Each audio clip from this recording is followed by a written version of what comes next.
And Hurricane Helene now in the Gulf of Mexico, a strengthening hurricane. More on your local forecast in just a few minutes. Tuscaloosa voted against an increase in property taxes. What are the next steps for school leaders and how will they manage budget cuts?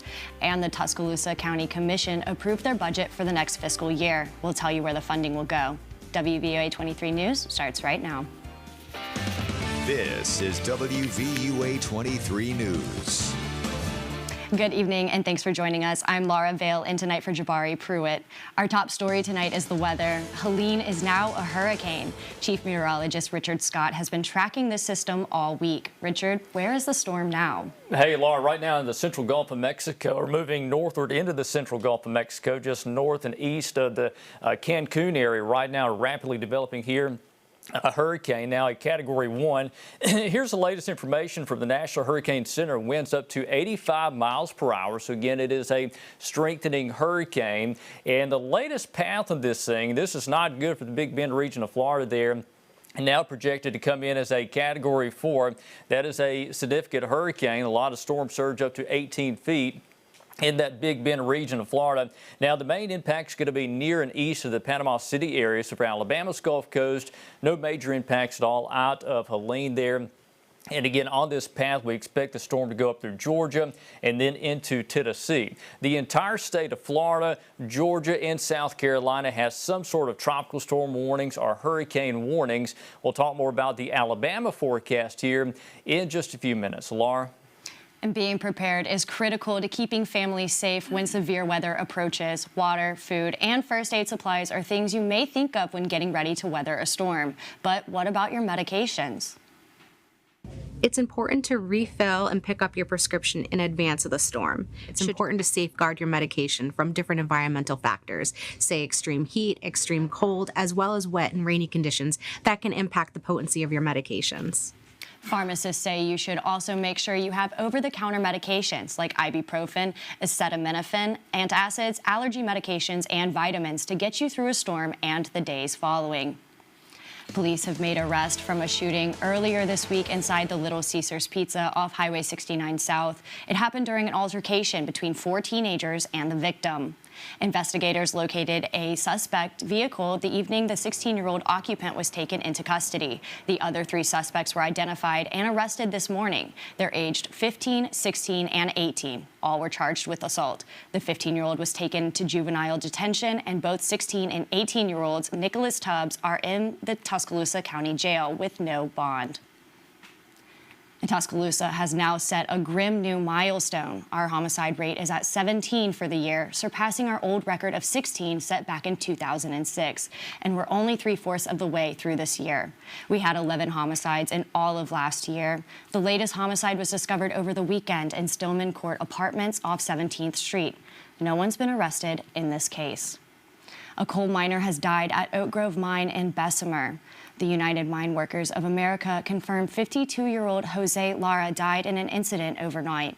He leaves behind a wife and 3 children. Operations at the mine and plant have been shut down and will remain suspended while the UMWA safety team works to determine the cause of incident. This is the 9th coal mine fatality of the year and the first in Alabama. Final but unofficial results are in for the Tuscaloosa City Schools tax referendum, and they were not what school leaders had hoped for. WVUA 23's Jocelyn Malave joins us in the newsroom with the vote totals. Laura, Tuscaloosa residents voted down the property tax increase. The money would have been used to fund Tuscaloosa City schools to help expand academic programs and improve school security. The referendum would have raised millions of dollars for TCS annually, and without that funding, school leaders worry about the next steps. Superintendent Dr. Mike Darius says they will have to start making incremental cuts throughout this year and currently more going into next year. Obviously, we're going to do everything we can to protect the classroom and make sure we stay as far away from the classroom as possible, but it will. The impacts that we talked about as we were educating the community on this will start to take place. So information will be coming as those decisions move forward, and that's what we'll see in the next 12 months. Of the 10,700 voters, 53% of those voters voted against the tax increase. Live in the newsroom, I'm Jocelyn Malave, WVUA 23 News. And the Tuscaloosa County Commission met this morning and approved their next fiscal year budget. The commissioners approved the 2024-25 budget, which begins in October 1st. The $155 million budget included funding for 3 major areas. One is funding public safety with our sheriff's office and jail and all the expenses that wrap around that. We have general government administration will be the second part, which is your tag offices that we run for the state. We have the courthouses, a lot of facilities that we operate. All that falls under general administration. And lastly, road and bridge. County employees will receive a 3% cost of living raise. This makes 39 straight years those employees have gotten a yearly raise. And this weekend will be busy for Tuscaloosa with the football game and concerts. WVUA 23's Paisley Roberts talked to a few business managers today about the crowds they're expecting later this week. Laura, this is going to be one of the biggest weekends of the year for businesses in Tuscaloosa. Some places are already preparing their employees for the weekend ahead. An estimated 200,000 people are planning to visit Tuscaloosa for the University of Alabama versus University of Georgia game this weekend. They will bring with them an increase in revenue compared to other game day weekends. A normal game weekend, $5 to $7 million. As far as a huge conference opponent, that number inflates up to $8 to $12 million local impact for those weekends. South says the game will have the biggest economic impact this season compared to any other game. Crowds usually start coming into Tuscaloosa on Friday, but he expects people will start coming in earlier because of the hurricane. Past couple of weekends they've been kind of slow, but we've been hit afterwards just for the fact of everybody's going to the game and watching the game from there. But honestly, this weekend with Coetzel coming into town on Thursday, and then Friday we're going to be busy as well. Trump coming in for the game, so it's going to bring in a lot of people.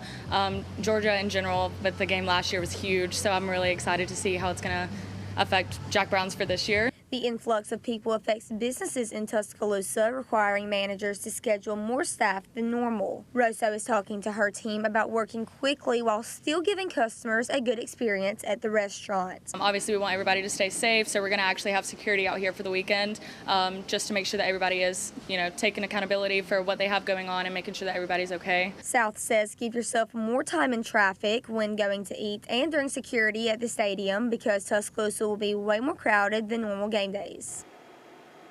We did a spot check on hotel room availability for cities outside Tuscaloosa. We were surprised to find there are some rooms still available in the Bessemer, Birmingham area, in Coleman, and in Montgomery. Laura? DCH Regional Medical Center is also preparing for the big game. Their staff has been planning for months for UA's football season. They work closely with University and Tuscaloosa City first responders to be prepared for any potential emergencies. But this week's game brings a huge number of fans and visitors from Georgia, along from the visit from presidential candidate Donald Trump. And DCH wants to make sure they're ready if needed. So we start with increasing our staffing, and it's not just isolated to the emergency department. We actually utilize the entire system. So we'll have acute care nurses come down and help. We have outpatient nurses that come, OR, ICU. We have staff from all over the system that will come down and assist us in taking care of the higher volume. DCH will have medical tents in Bryant-Denny Stadium, and a DCH medical professional will be driving a golf cart around the tailgate area and stadium in case anyone needs assistance. A new act called Stop the Scroll was introduced in Washington, D.C. this week. What benefits, if passed, will it have on our teenagers? And we'll have this week's Health Matters. That's coming up next.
And U.S. Senators Katie Britt and John Fetterman have introduced the Stop the Scroll Act. This act would create a mental health warning label to alert users of the potential mental health risk posed by social media. Alabama Senator Britt says she and Fetterman are simply following the Surgeon General's call. She spoke on the Senate floor this week to discuss the importance. Teens and tweens today get less sleep, less exercise, and have less in-person contact than their peers before them. Nearly 100% of teenagers have access to smartphones. So in an age where we brag about being more connected than ever, we've actually never been further apart. If approved, the Surgeon General and the Federal Trade Commission will develop and implement a label to warn each user. The label will also provide an avenue for users to connect with mental health resources. 988 suicide and crisis hotline callers will soon get more localized help. The Department of Health and Human Services says callers will be directed to help centers based on their physical location rather than their phone's number's area code. All wireless carriers will implement geo-routing for 988 calls if the change is approved by the FCC. And it is vital to take care of one's health. In today's Health Matter, we learn more about what health services are provided at the UMC Livingston location. Hello, I'm Dr. Richard Friend. Taking control of and improving your health requires the most relevant and timely health information available. And University Medical Center is here to help with facts and advice about important health topics that you care about. We know that your health matters. The services that we currently offer is more family medicine. So we see pediatrics. A lot of the pediatric patients that come to us are coming for wellness visits, sick visits, immunizations. We also see the adult population. So a lot of the patients that we see are being seen for chronic conditions, diabetes, hypertension, some kidney issues, and then our geriatric population, where we just try to keep them maintained, make sure that they have good medication management, and they do come to us quite often, probably on a monthly to quarterly basis, just to make sure that they are maintaining all of the things that we have in their plan of care. You can hear the entire interview by visiting our website at umc.ua.edu.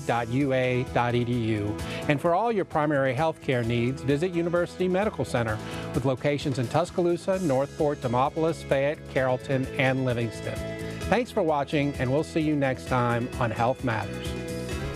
And all watching Hurricane Helene in the Gulf of Mexico. Where's that storm make landfall? What about local impacts? Your forecast is next.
Hear my forecast every day on 96.1 The Blessing.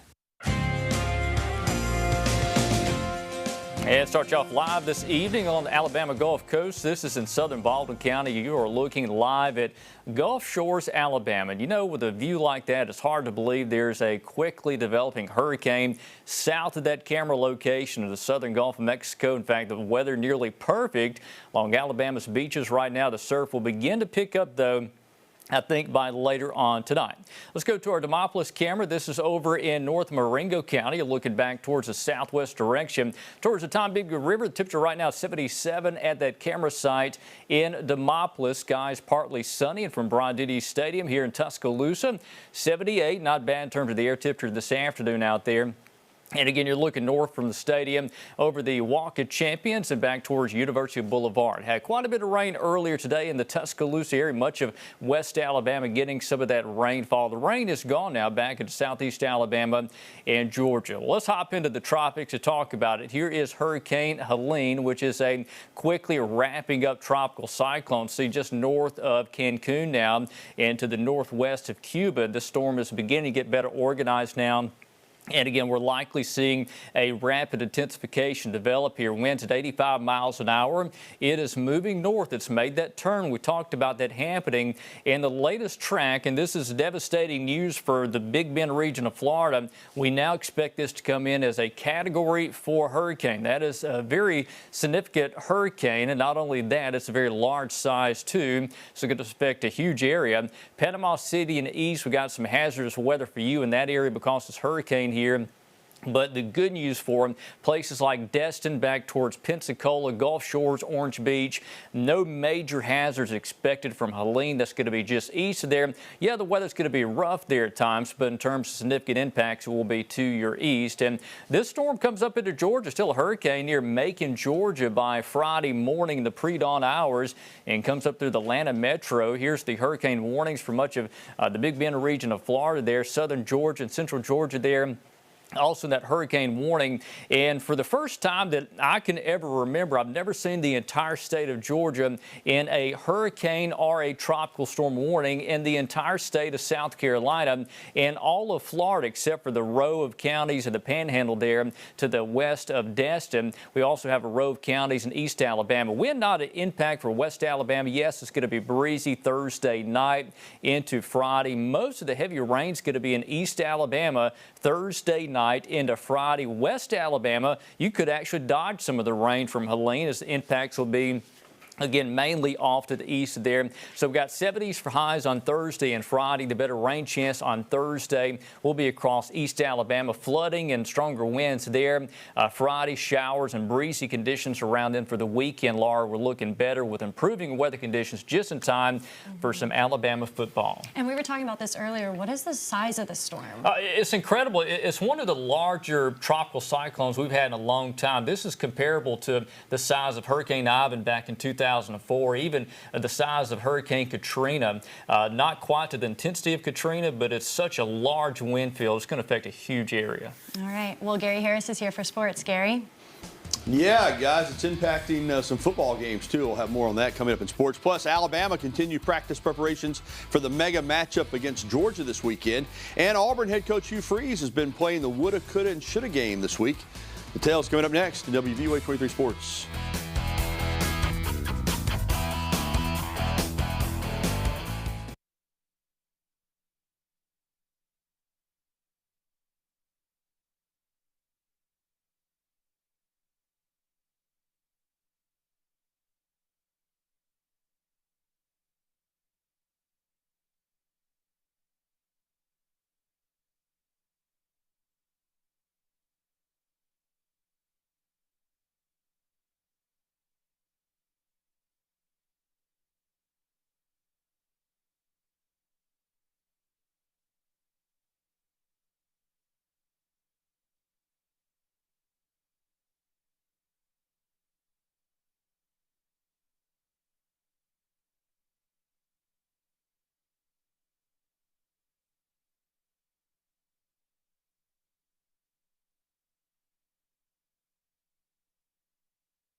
And good evening, everybody. I'm Gary Harris. Alabama's offense is explosive, led by quarterback Jalen Milroe. But the Crimson Tide will have its hands full on Saturday night with a Georgia defense that is one of the most athletic and physical in the country.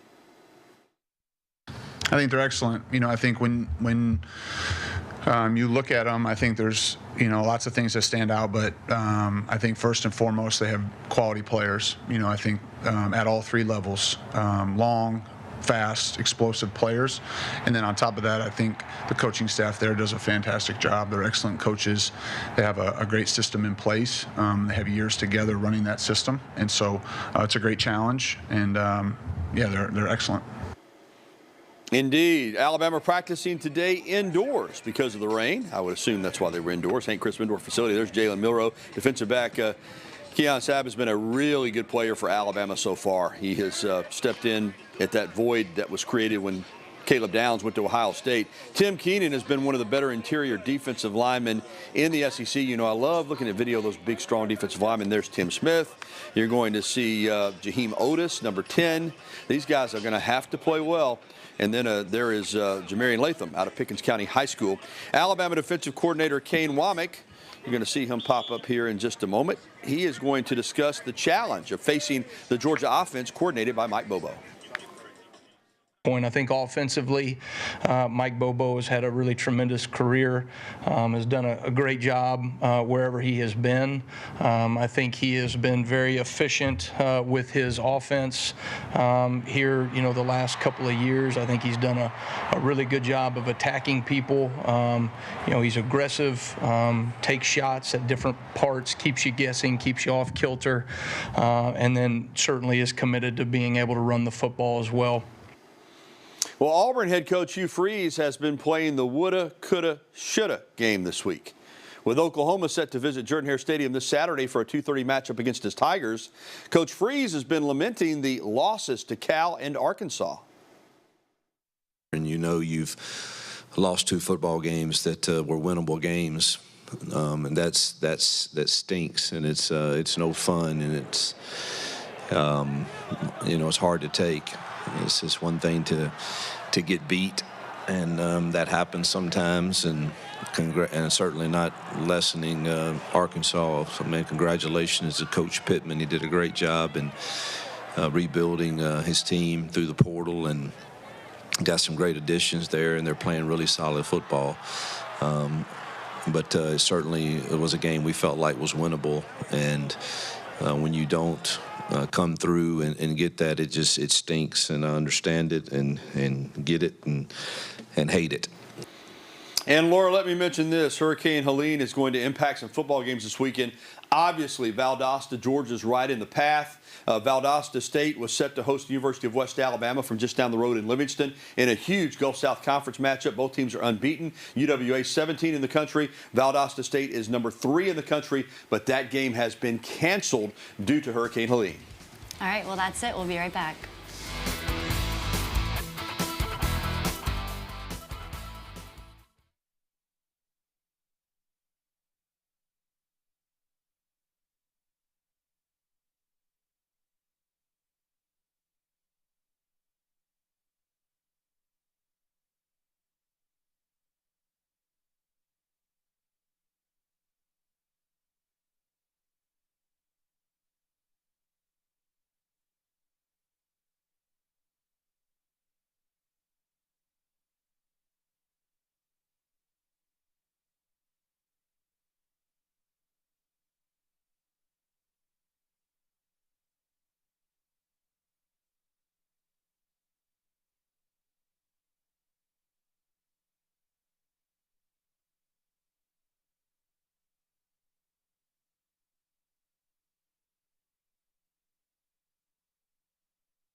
A tween's crayon drawing designed for a new playground becomes a reality, and a legendary man in black is immortalized at the U.S. Capitol. Jeremy Roth has today's Take a Look at This. They say art imitates life. Well, it's actually the other way around for this Utah tween whose crafty crayon creation became a reality. It started when then 11-year-old Rosalie Olson saw plans for a new playground near her home and was none too impressed, taking concerns about accessibility for smaller children to City Hall. And Rosalie's first response to that was, that'll be really hard for my sisters to play on. And rather than just complaining, she said, I'm going to do something. And she did. Rosalie proved she wasn't all talk. She came with crayon plans in hand, and officials were so impressed they used her hand-drawn designs to create a completely different playground, one that is more accessible for kids of all ages. It's a really cool playground. The lesson? You can't always fight City Hall, but you can inspire them. Well, an inspirational and eccentric art installation in Milwaukee called Moving City has hit a snag. It's not moving anymore. The outlandish creation, funded by tax dollars and aimed at raising awareness of reckless driving, encountered a mechanical issue and broke down just a month after its launch. Now, the moving message has been muddled as opposing officials are pointing fingers over the cost of creating and now fixing the kooky cautionary car. Finally, normally adversarial Washington, D.C. officials came together on common ground to reveal an artistic ode to the late legendary singer Johnny Cash. The artist, known as the Man in Black, now has a bronze statue in black that will represent his native Arkansas in the U.S. Capitol. The ceremony was appropriately capped off in country Cash style. For Take a Look at This, I'm Jeremy Roth. And Hurricane Helene, a very large hurricane in the Gulf of Mexico, could do a lot of damage to that Big Bend region of Florida, just to the east of Panama City. The damage extends well inland, all the way into the Smoky Mountains. This is a very large system. It's going to take time for it to wind down. Fortunately for Alabama, no major impacts in West Alabama. Well, that's going to be it for us tonight. Have a great evening.